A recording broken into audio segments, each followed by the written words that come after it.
The United States' history of usurping lands and dominating the local population began right here at home with our treatment of indigenous Americans. How does the U.S. use those same tactics overseas? Welcome to the Henry A. Wallace National Security Forum. I'm Sonali Kolhatkar. From the early European colonies in the 15th and 16th centuries, all the way up to the Indian Wars in the late 1800s, the U.S. routinely invaded and occupied lands held by indigenous peoples, exploiting natural resources, removing them from the land, and violating peace treaties. How has that history shaped the way the U.S. interacts with the rest of the world? Joining me to answer that question is Roxanne Dunbar-Ortiz, former professor and author of An Indigenous People's History of the United States. Welcome to the program, Roxanne. Thank you. Let's begin with taking a look at the history of the United States and how it differs when examining it through the lens of indigenous Americans versus the mainstream.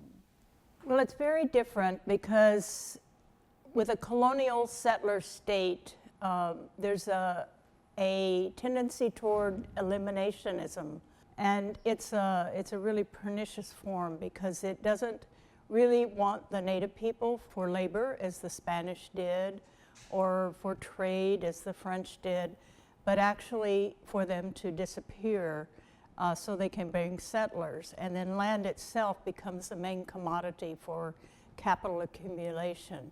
Does the U.S. today use the same reasoning that it did with the settler colonialist project aimed at indigenous Americans? Does it use that same reasoning in current foreign interventions? Yes, it's sort of the institutionalized this way of warfare, which is counterinsurgency, using settlers on their own, a kind of settler democracy, fighting for that land. And they then form armies, once the United States is independent, based on counterinsurgency, the army as a backup for the settlers to take land. So those were the only wars occurring, were wars against the native people up until the Civil War.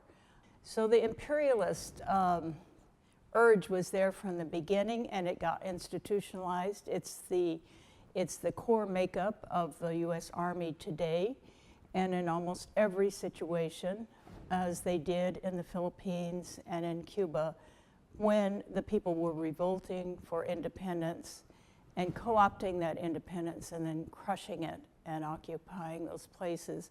So that has continued, and we see it being played out every day today.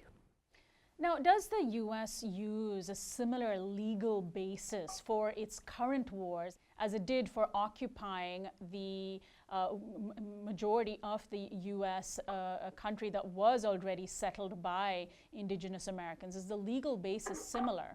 What we've seen playing out in the last 15 years or so is, and a little bit before that, is the concept of homo sacer, which was also a part of the doctrine of discovery, and that is those people who are resist colonization or resist intervention are, well, now we call them terrorists, but homo sacer is a person without any rights. So we had the unlawful combatants, and in several decisions in the 19th century of the U.S. Supreme Court, native people who resisted the Seminole Wars and the Modoc Wars, they actually found that they had no rights, that they were unlawful combatants. And those cases have actually been used in the military tribunals for the Guantanamo incarcerated. So Roxanne, let's talk about the way in which the doctrine of our military today, the sort of culture and the rules that inform the U.S. military today are informed by the history of U.S. settler colonialism. Well, because this army formed from popular militias that used counterinsurgency to take territory, take the land, they attack the people, the civilians on it, and often the most vulnerable of those people, because native people did come to form incredible guerrilla warfare. It was the first guerrilla warfares were in the Americas fighting colonialism. And the Army has traditionally studied this warfare and implemented it and documented it. I know Rand Corporation had the defense contract with the Department of Defense during the Vietnam War to develop counterinsurgency strategy. They were studying the wars with the Apaches, with the Lakota, the Seminole Wars, the Modoc Wars, and that these people were the Vietnamese, the Indians were the Vietnamese. So they even call enemy territory Indian country. So wherever they go, it's Indian country. Iraq was Indian country, Afghanistan, Vietnam was Indian country. I want to talk a little bit about what American Indians and indigenous communities today are experiencing. First, what sort of autonomy do they enjoy, given that supposedly they live in sovereign nations? And second, what forms of resistance to historical settler colonialism are taking place even today among Native Americans and indigenous communities in the U.S.? The British had the tradition of making treaties where they conquered people. But in actual law, the doctrine of discovery, the definition of Native people as domestic dependent nations without any inherent rights, that those reservations are not the property, the collective property of Native Americans, but are a gift from the federal government, a grant that can be taken away. So it's a very, very precarious position that Native people have, a very weak position. And with their numbers small, you know, it's very hard to fight, especially since the Industrial Revolution, the big powerhouse of the corporations. Well, finally, Roxanne, I'm glad you brought up this issue of how Native peoples are fighting corporate domination. And I'm wondering if we can end on this question. And we see today, for example, Native communities in South America and Latin America and Brazil and the Amazon fighting off the encroachment of corporate power and corporate takeover of their lands. And in many ways, it seems as though the U.S. relationship to indigenous communities has been rooted in corporate takeovers as well. So I'm wondering if you can end on, or if you can expand a little bit on that project and how the project of imperialism and colonialism is intertwined with the project of corporate domination, particularly aimed at indigenous communities.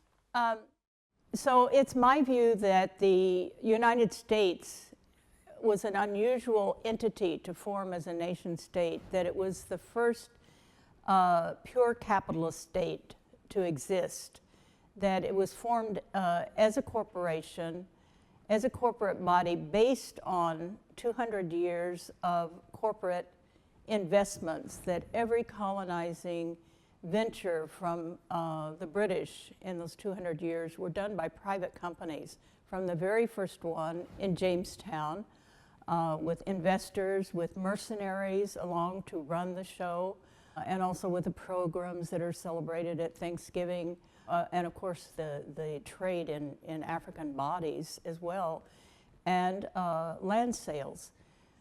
So this built the capital accumulation of the United States that allowed it to go into the Industrial Revolution very early, and by the 1880s be the leading economic power in the world.